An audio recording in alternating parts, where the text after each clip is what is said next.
Ji-woon Hack thrived under the attention of others, energized by every eye that watched him and every tongue that spoke his name. Amidst the prestige, he had only one desire: more. Even as a child, he found ways to draw crowds. Working at his family's restaurant, he attracted business with spectacles he performed using throwing knives. Gullible tourists believed this was a traditional South Korean experience, gladly parting with their money to witness it. Ji-woon's father spent the restaurant's earnings on dancing and vocal lessons for his son, pushing him to attain the fame he never could. Ji-woon did not disappoint.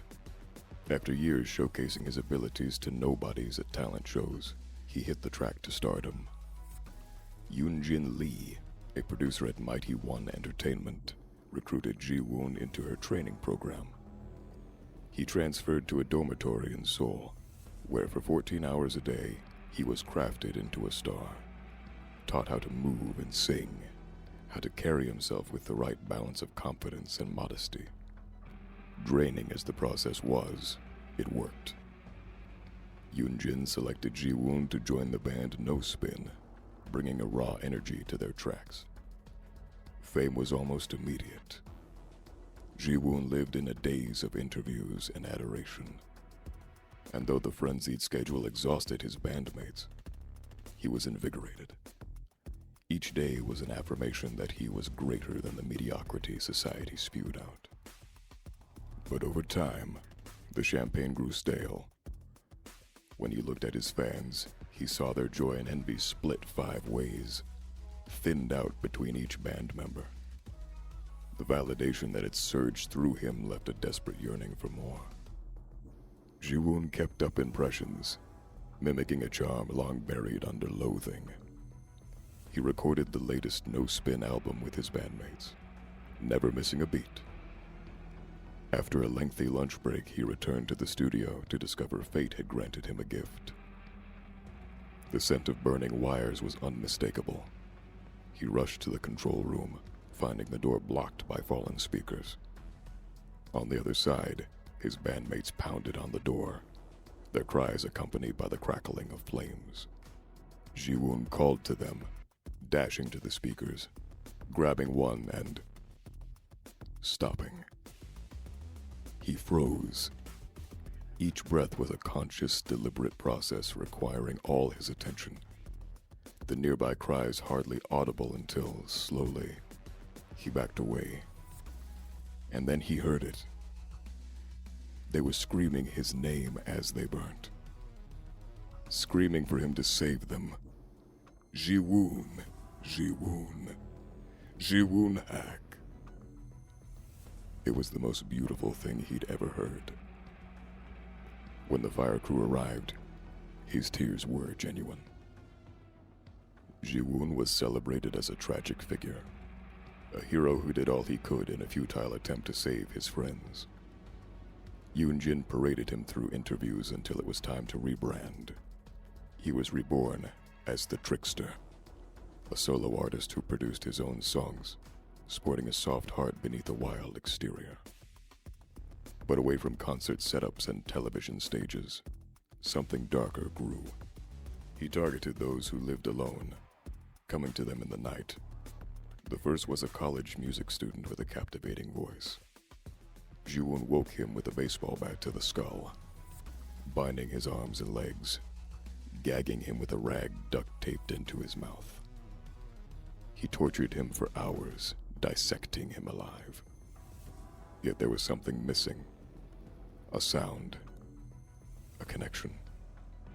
He wanted to hear the victim's wondrous voice pleading as he cut his belly open. But all he received was muffled cries through a rag. He learned and adjusted. Victims had to be abducted, driven to an abandoned building where he could let their voices carry unrestrained emotion. He made music from them, prodding in the right places to evoke different types of shrieks and howls. Stabbing the quadratus laborum elicited a long, guttural wail, while slashing the carotid artery created a sound similar to a cat being strangled. There was honesty in the suffering. Ji-woon recorded each session, synthesizing and working them into his songs, hiding them behind layers of melodies. He was elated with his work. He left hints for police, arranging a mink boa from a recent photo shoot around a victim's slashed throat. For his next killing, he removed the teeth from a man that a boxer in one of his music videos was without. During a particularly audacious plea for attention, he killed a fan he had met during a VIP meetup, replacing her eyes with his diamond cufflinks and writing, "I have seen God," in blood across her chest. Each scene was a dazzling spectacle. Between music and murder, Ji-woon's work was discussed globally. However, as violence became his preferred art style, his music career took a hit. Revenue was down and Mighty One executives pointed their fingers at him. Yoon-jin, with professional fury, came to his defense, but she was outnumbered.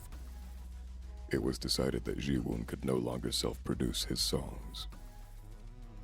The decision was devastating. His tracks fused genuine humanity into music, yet executives rejected anything that wasn't generic and expected. And so be it. If they couldn't understand his art, he would incorporate them into it until they did. He had 3 months until he was to perform a private show for Mighty One's board members. 3 months to plan his magnum opus.